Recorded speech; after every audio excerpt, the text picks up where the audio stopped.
नमस्कार. आजच्या सेशनमध्ये मी आपल्या सर्वांचं स्वागत करतो. आजचा जो सेशन आपण ठेवलेला आहे तो आहे फ्रीलान्सिंग करिअर्स. हा फ्रीलान्सिंग करिअर हा जो विषय आहे हा तसा पाहायला गेला तर बऱ्यापैकी जुना हा असा असणारा विषय आहे. पण आताच्या परिस्थितीमुळे किंवा आत्ता ज्याला आपण म्हणूयात की कोविड, याच्यामुळे या विषयाला थोडंसं नवीन अँगलनी पाहण्याची गरज आपल्याला सर्वांना आलेली आहे. ही संकल्पना जी आहे फ्रीलान्सिंग, या संकल्पनेकडे जायच्या अगोदर जे ऑनलाईन आहेत अशांसाठी मी विचारेन की आपल्याला आवाज येतो आहे का, म्हणजे आवाज जर येत असेल तर सेशनला आपल्याला पुढे जाता येईल.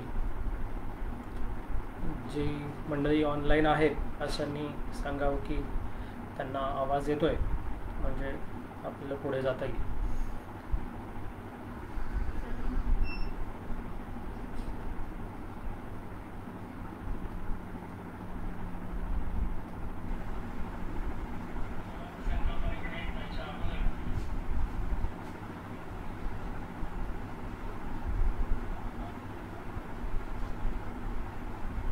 ठीक आहे. तर फ्रीलान्सिंग करिअर हा जो जी संकल्पना आहे या संकल्पनेला थोडंसं आपण समजून घेऊया की नक्की काय कशा प्रकारे हे घडतं. ॲक्च्युली जर समजा आपण कम्प्युटर्स हा जर विषय लक्षात घेतला तर कम्प्युटर्स या विषयामध्ये आपल्याला विविध प्रकारचं, म्हणजे ज्याला आपण आय टी असं म्हणूयात, आय टी या विषयामध्ये आपण जेव्हा विचार करू त्यावेळेला आपल्याला असं लक्षात येईल की ह्याच्यामध्ये वेगवेगळ्या प्रकारचे करिअर्स आपल्याला करता येऊ शकतात. म्हणजे ज्याच्यामध्ये DTP सारखा एखादा विषय असेल, वेबसाईट डिझायनिंगसारखा एखादा विषय असेल, कोडिंगसारखा एखादा विषय असेल, अशा वेगवेगळ्या विषयांवरती आपल्याला काम करता येऊ शकतं. आपण जेव्हा जॉबचा विचार करतो तेव्हा जॉबचा विचार करत असताना आपल्याला कुठे लागणार आहे जॉब, म्हणजे आपल्याला समजा पुण्यामध्ये जॉब करायचा आहे, मुंबईमध्ये जॉब करायचा आहे, तर तिथल्या कंपनीची प्रोफाईल काय आहे त्या अनुषंगाने आपण आपली प्रोफाईल तयार करतो, आपलं स्किल सेट आपण तयार करतो आणि आपण हे स्किल सेट तयार करून आपण स्वतःचं सादरीकरण करतो. हे सर्व करत असताना वेगवेगळ्या क्षेत्रामध्ये येणाऱ्या ज्या संधी आहेत, आता याच्यासाठी जी एक महत्त्वाची संकल्पना आपण म्हणूयात की कौशल्य, हे जे कौशल्य आहे हे आपल्या सर्वांना नक्कीच खुणावत आहे. म्हणजे प्रत्येकाकडे कुठल्या ना कुठल्या तरी प्रकारचं कौशल्य असण्याची नितांत गरज आहे आणि हे ज्यांच्याकडे आहे अशा लोकांना आजकाल कंपन्या संधी देतील. मग अशा प्रकारचं कौशल्य आत्मसात करता येईल का? मग हे आत्मसात करत असताना ऑनलाईन काही करता येऊ शकतं का? किंवा जेव्हा काही ही कोविडची परिस्थिती कंट्रोलमध्ये येईल त्यावेळेला क्लासेसमध्ये येऊन काही गोष्टी करता येऊ शकतील का? अशा वेगवेगळ्या विषयांवरती जर आपण विचार करायला लागलो तर त्यातला आत्ता आपल्या हातामध्ये असलेली संधी किंवा आपण जे आत्ता करू शकतो असं ते म्हणजे ऑनलाईन. मग ऑनलाईनच्या माध्यमातून आपल्याला काही करता येऊ शकेल का याच्याकडे जर विचार केला तर मला असं वाटतं की आपण एखादं कौशल्य आत्मसात करावं. हे कौशल्य आत्मसात करत असताना आपल्याला इंडस्ट्रीची गरज काय आहे, इंडस्ट्रीमध्ये आता कुठल्या प्रकारची गरज आहे याच्याकडे थोडंसं लक्ष द्यावं लागेल. तिथं जी गरज आहे त्या गरजेप्रमाणे मी काही शिकू शकतो आहे का, हे जर शिकू शकलो तर मला त्याप्रमाणे तिथे मला काम करायला सोपं जाईल, मी तिथे जाऊन माझं योगदान देऊ शकेन. पण जेव्हा कोविड ही परिस्थिती जेव्हा वाढायला लागली आणि ज्या प्रकारे गोष्टी बदलत गेल्या त्याप्रमाणे जर आपण ऑब्झर्व केलं असेल तर मला असं वाटतं की आपल्याला एक गोष्ट लक्षात आली असेल, एक शब्द आला पुढे की ज्याला आपण असं म्हणतो की वर्क फ्रॉम होम, ही एक संकल्पना आली पुढे. सुरुवातीच्या काळामध्ये वर्क फ्रॉम होम असा याकडे फारसं तितकंसं पाहिलं गेलं नाही, परंतु या पाठीमागच्या 3-3.5 महिन्यांमध्ये वर्क फ्रॉम होम या कन्सेप्टला खूप मोठ्या प्रमाणामध्ये उचलून धरलं गेलं. कंपन्यांनीही धरलं आणि जे एम्प्लॉई होते त्या एम्प्लॉईंनी पण त्या संकल्पनेला सपोर्ट करायला सुरुवात केली. तुम्ही पाहिलं असेल तर पाठीमागच्या 2 दिवसांमध्येच जे वर्तमानपत्रांमध्ये तुम्ही बातमी वाचली असेल तर त्याच्यामध्ये अगदी स्पष्ट उल्लेख होता की ई-लर्निंगसाठी आणि वर्क फ्रॉम होम ज्या प्रकारची कामं करायची आहे त्याच्यासाठी म्हणून स्मार्टफोन आणि टॅब्सच्या विक्रीचा उच्चांक 2 दिवसांमध्ये जो काही विक्री झाली त्याचा सर्वात जास्त सेल झाला. मग ही जी संकल्पना आहे ही वाढती आहे. मग आपण त्या संकल्पनेमध्ये स्वतःला फिट करू शकतो आहे का? आपलं असं कुठलं कौशल्य आहे की जे कौशल्य आपण समोर ठेवू शकतो आहे आणि सांगू शकतो की बाबा माझ्याकडे हे कौशल्य आहे, मला तुम्ही याच्यामध्ये उपलब्ध असणारा रोजगार द्या. की जो रोजगार मी या कंपनीकडे न जाता, कंपनीच्या ऑफिसमध्ये न बसता माझ्याच घरामध्ये मी बसेन आणि माझ्याच घरात बसून मी तो पूर्ण करून त्यांना देईन. मी क्लासमध्ये बऱ्याच वेळा हे उदाहरण सांगतो की मध्ये तुम्ही ज्या कॉलेजमध्ये शिकताय किंवा ज्या शाळेत तुम्ही शिकताय, अशा ठिकाणी वेगवेगळ्या प्रकारचे आर्टिकल्स हे पब्लिश केले जातात. तसं कॉलेजचं उदाहरण घेऊ आपण की एक वार्षिक अंक काढला जातो आणि या वार्षिक अंकामध्ये वेगवेगळे विद्यार्थी वेगवेगळ्या प्रकारचं कॉन्ट्रीब्युशन देतात. कोणी लेखाद्वारे, कोणी कवितांद्वारे, अशा प्रकारचे वेगवेगळे सादरीकरण हे केले जातात. मग त्या परिस्थितीमध्ये त्या पर्टिक्युलर डॉक्युमेंटला किंवा त्या पुस्तकाला तुम्हाला मुखपृष्ठ तयार करून द्यायचं आहे. तर हे मुखपृष्ठ तयार करण्यासाठी काय काय कौशल्य लागेल मला? तर मुखपृष्ठ तयार करण्यासाठी मला कम्प्युटरवरती उपलब्ध असणारे जे विविध प्रोग्राम्स आहेत ते विविध प्रोग्राम्स शिकावे लागतील. आणि हे विविध प्रोग्राम्स जर मी शिकलो तर मला एक उत्कृष्ट असं फ्रंट पेज, मुखपृष्ठ मला तयार करता येईल. मग हे तयार करून जर समजा मी प्रिन्सिपल सरांना भेटलो आणि त्यांना मी सांगितलं की बाबा मी अशा प्रकारचं हे तयार केलेलं आहे, तर मला संधी मिळावी की बाबा हे मुखपृष्ठ तुम्ही त्याच्यामध्ये लावावं. त्याच्यामध्ये पैसे मिळतील का हा प्रश्न नाही आहे, पण त्याच्यामध्ये आपल्याला अनुभव मिळेल का? तर नक्कीच त्याच्यामध्ये एक अनुभव मिळेल. आणि ज्या अनुभवाच्या आधारे आपण असं म्हणू शकतो की उद्या भविष्यामध्ये जेव्हा मी कोणाकडे सांगेन किंवा मला अशा प्रकारचं मुखपृष्ठ तयार करायचा अनुभव आहे, तर मी त्या पुस्तकाचं नाव सांगू शकेन की जे मी माझ्या कॉलेजमध्ये तयार केलेलं आहे. मग याच अनुभवाचा उपयोग हळूहळू आपल्याला आपल्या करिअरमध्ये पुढे करता येऊ शकतो. म्हणूनच तशा प्रकारचे स्किल सेट, तशा प्रकारची कौशल्य मला आत्मसात करायची गरज आहे. मी मगाशी जसं म्हणालो त्याच धर्तीवरती तुम्हाला आत्ता हा विचार करावा लागेल की हे ऑनलाईन करू शकेन का मी? जर ऑनलाईन शक्य असेल तर ऑनलाईन रजिस्टर व्हा. तशा प्रकारच्या सुविधा आजकाल तुम्हाला मिळत आहेत. मला सांगायला आनंद वाटेल की जोहे सोलापुरामध्ये आमचं विद्या कम्प्युटर्स ट्रेनिंग इन्स्टिट्यूशन आहे. तर आम्ही ही सुविधा आता उपलब्ध करतो आहे की ज्याच्यामध्ये तुम्ही ऑनलाईन अशा प्रकारच्या काही ट्रेनिंग्स तुम्ही घेऊ शकाल. आता याला जर समजा मी ट्रेनिंगला एखादा विषय पूर्ण केला आणि मग पूर्ण केल्यानंतर माझ्याकडे एक स्किल सेट, ज्याला मी असं म्हणेन की जो माझ्याकडे तयार झाला, की ज्याला मी असं पण एक छोटंसं उदाहरण म्हणून DTPचं उदाहरण घेऊ आपण. आणि या DTPमध्ये मी एक उत्तम असं डिझाईन तयार करायला शिकलो, ज्याच्यामध्ये कोरल ड्रॉचा उपयोग आपण छान उत्तम प्रकारे करू शकलो किंवा फोटोशॉपसारखा एखादा टूल आहे त्याचा उपयोग आपण करू शकलो. बरं, हे करत असताना आपण काय करतोय? तर हे करत असताना आपण यशवंतराव चव्हाण महाराष्ट्र मुक्त विद्यापीठ आणि महाराष्ट्र ज्ञान महामंडळ यांच्या सहकार्याने आपण हे प्रोग्राम्स राबवतोय. म्हणजे आपल्याला प्रमाणपत्र जे मिळेल हे प्रमाणपत्र या दोन्ही सर्टिफाईड बॉडीचं प्रमाणपत्र आपण आपल्याला देऊ करतो. मग अशा कोर्सेसला रजिस्टर होऊन अशा प्रकारचे स्किल सेट, म्हणजे जवळपास आपण जर समजा महाराष्ट्र ज्ञान महामंडळ आणि यशवंतराव चव्हाण महाराष्ट्र मुक्त विद्यापीठ यांचे जर या फ्रीलान्सिंग या प्रकारामधले जर समजा वेगवेगळे मॉड्यूल्स पाहिले तर जवळपास 24 असे वेगवेगळ्या प्रकारचे मॉड्यूल आहेत की जे तुम्हाला याच्यामध्ये करिअर करण्यासाठी म्हणून तुम्ही त्याचा उपयोग करू शकता. त्यातलं एक टूल मी तुम्हाला सांगतो, त्यातलं एक कौशल्य सांगतो, एक स्किल सेट मी तुम्हाला सांगतो की जो DTP या माध्यमातून आपल्याला करता येईल. त्याच धर्तीवरती तुम्ही पुढे गेलात तर पुढे वेबसाईट हा प्रकार जो आहे, वेबसाईट डेव्हलपमेंट करण्यासाठी तुम्हाला पण एक प्रकारचा हा स्किल सेट मदत करू शकतो. मग अगदी हेच कुठल्या याच्यामध्ये माझी आवड आहे, माझी कोडिंगमध्ये आवड आहे का? म्हणजे मला डेव्हलपमेंट करण्यासाठी म्हणून मला कोडिंग करायचं आहे, तर ते कोडिंग करण्यासाठी मला कुठला प्रोग्राम करता येईल? म्हणजे ज्याची सुरुवात अगदी बेसिक आपण म्हणतो की ज्यामध्ये C++ आहे. आत्ताच्या लेटेस्ट आपण जर समजा कंपनीच्या रिक्वायरमेंट्सकडे गेलो तर आपण पायथॉनसारखी लँग्वेज आहे किंवा जावास्क्रिप्ट आहे. तर अशा प्रकारच्या ज्या लँग्वेजेस आहेत या पण आपल्याला याच्यामध्ये शिकता येऊ शकतात. आणि जर ह्याचा एक आपण स्किल सेट तयार केला तर तो आपल्याला आपल्या स्किल सेट नंबर 2 असं म्हणून आपल्याला आपल्या प्रोफाईलमध्ये त्याला आपल्याला जोडता येईल.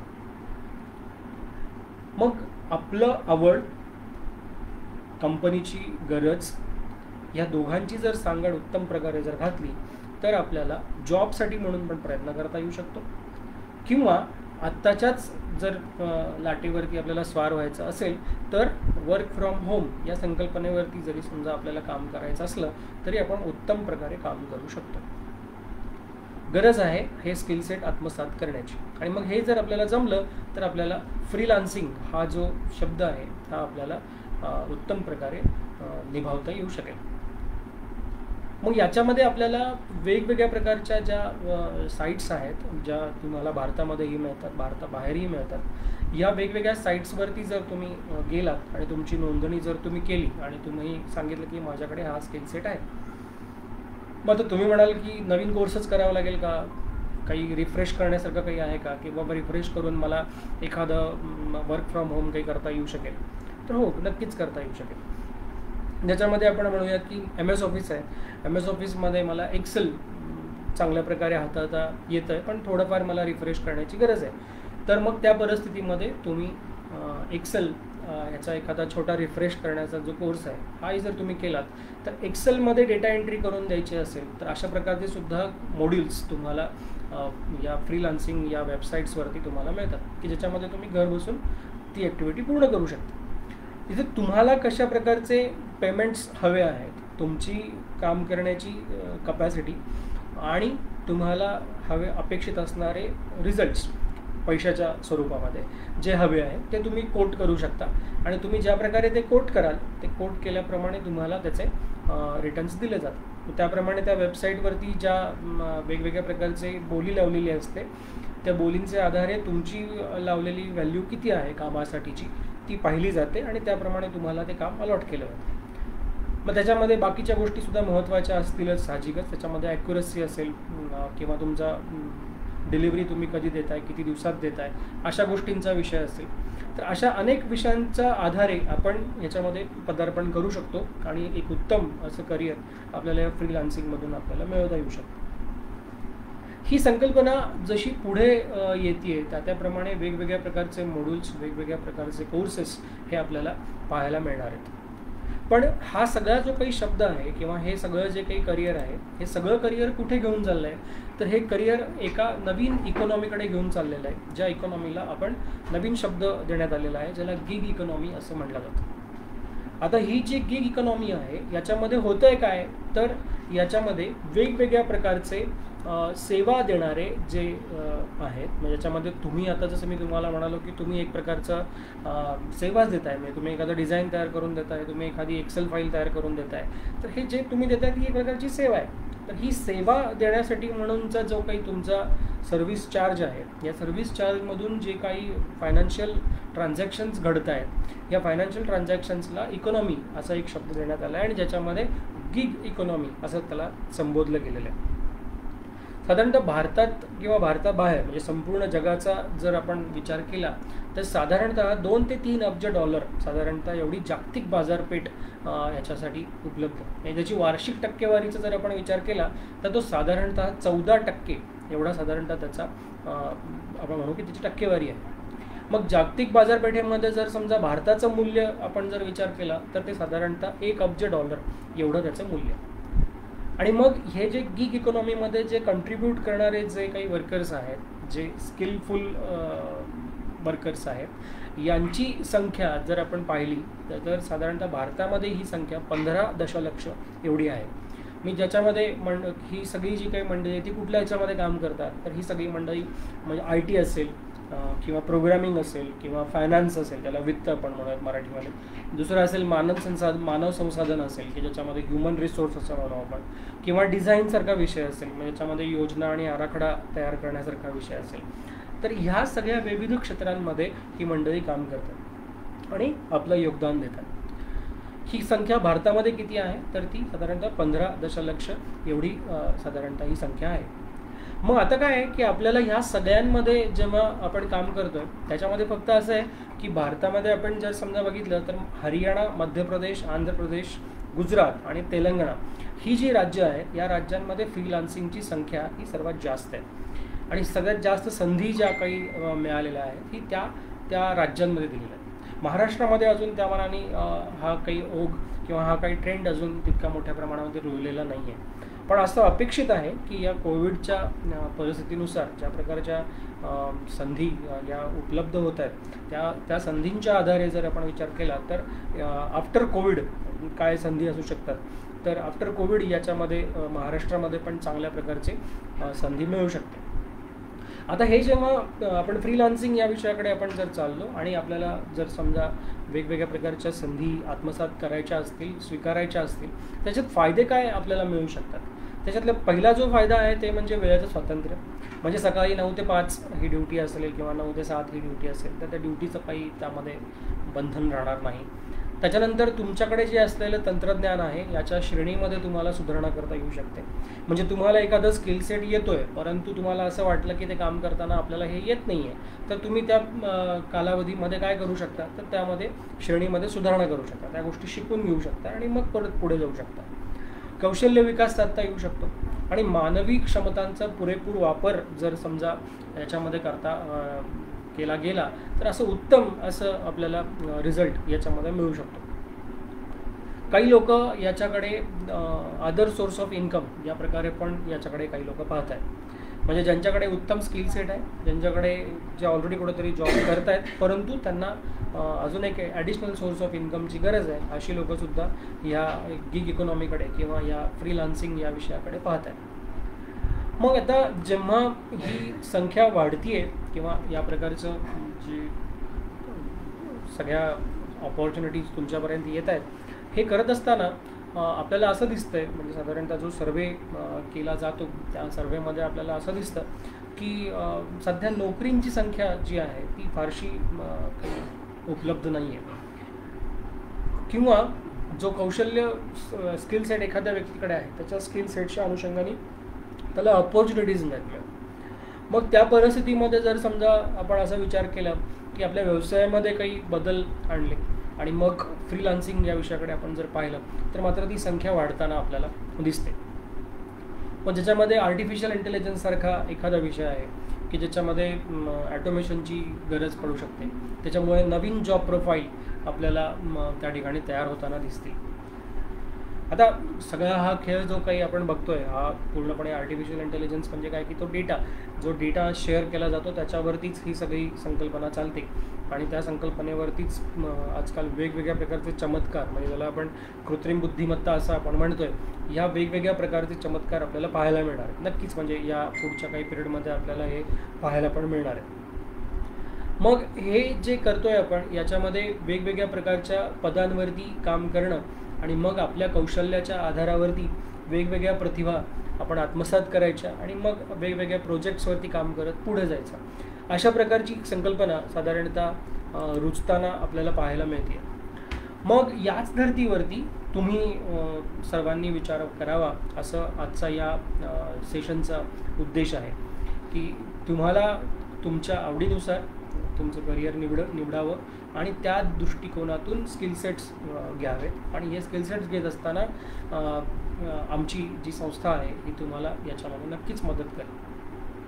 आता थोडंसं जर या सगळ्या विषयांकडे आपण अजून एका आकडेवारीनुसार आपण जर पाहायचं ठरवलं तर आपल्याला असं लक्षात येईल की भारतामध्ये गिग इकॉनॉमी आत्मसात करण्याची पूर्ण क्षमता आहे. म्हणजे सहज जरी आपण विचार केला की बाबा लोकसंख्या किती, तर लोकसंख्या साधारणतः 133 करोड एवढी लोकसंख्या आहे. याच्यामध्ये वर्किंग एज किती आहे, म्हणजे साधारणतः 15 वर्षापासून ते 65 वयोगटापर्यंत ही सगळी लोकसंख्या आपण जर पाहिली तर साधारणतः 66.8% म्हणजे ती साधारणतः 890 दशलक्ष एवढी साधारणतः ही लोकसंख्या होईल.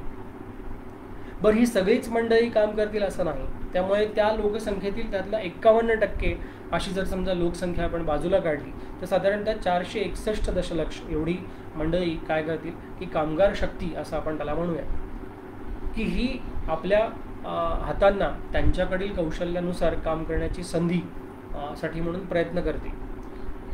आणि मग जर समजा आपण याच्यामध्ये शहरी लोकसंख्या आणि ग्रामीण असं जर समजा परत विभागणी जर केली आपण तर आपण त्याच्यामध्ये शहरी भागातील लोकसंख्येचा जर विचार करायला लागलो तर ती साधारणतः 138 दशलक्ष एवढी होईल. म्हणजे साधारणतः 30% जी गिग इकॉनॉमी आहे ही आपल्याला याच्यामध्ये खुणावती आहे असं आपण म्हणूया. मग त्याच्यामध्ये कुठले कुठले क्षेत्र असू शकतील, त्याचा एक ढोबळ मी तुम्हाला सांगायचा प्रयत्न करतो की ज्याच्यामध्ये डिजिटल मार्केट प्लेसेस सारखे क्षेत्र असेल की ज्याच्यामध्ये कौशल्यपूर्ण व्यक्ती, ज्याच्यामध्ये ब्युटी आहे, फिटनेस आहे, प्लंबिंग आहे, इलेक्ट्रिकल रिपेअर्स आहे, या वेगवेगळ्या विषयांमध्ये सेवा पुरवू शकतो. बघा, म्हणजे मी सुरुवात केली ती IT आणि त्याच्यामध्ये तत्सम असलेल्या वेगवेगळ्या गोष्टींपासून सुरुवात केली. आणि मी तुम्हाला आत्ता सांगताना सांगतोय की ज्या प्रकारचे कौशल्य, म्हणजे ज्याच्यामध्ये फिटनेस हे सुद्धा एक कौशल्य असू शकतं, हेल्थ हा फार मोठा विषय आहे सध्या, तर त्या दृष्टिकोनातून पण तुम्ही काही करू शकताय का? प्लंबिंग, घरातलं प्रत्येकाच्या घरात लागणारी गोष्ट आहे, तर त्यासाठी तुम्हाला काही करता येऊ शकतं का? इलेक्ट्रिकल रिपेअर्स, तुमचं समजा स्किल सेट कम्प्युटरमध्ये नाही आहे, तर तुम्ही ह्या गोष्टींकडे पण जाऊ शकता आणि ह्या गोष्टींमधून पण तुम्ही या इकॉनॉमीमध्ये किंवा या फ्रीलान्सिंग या विषयामध्ये तुम्ही जाऊ शकता.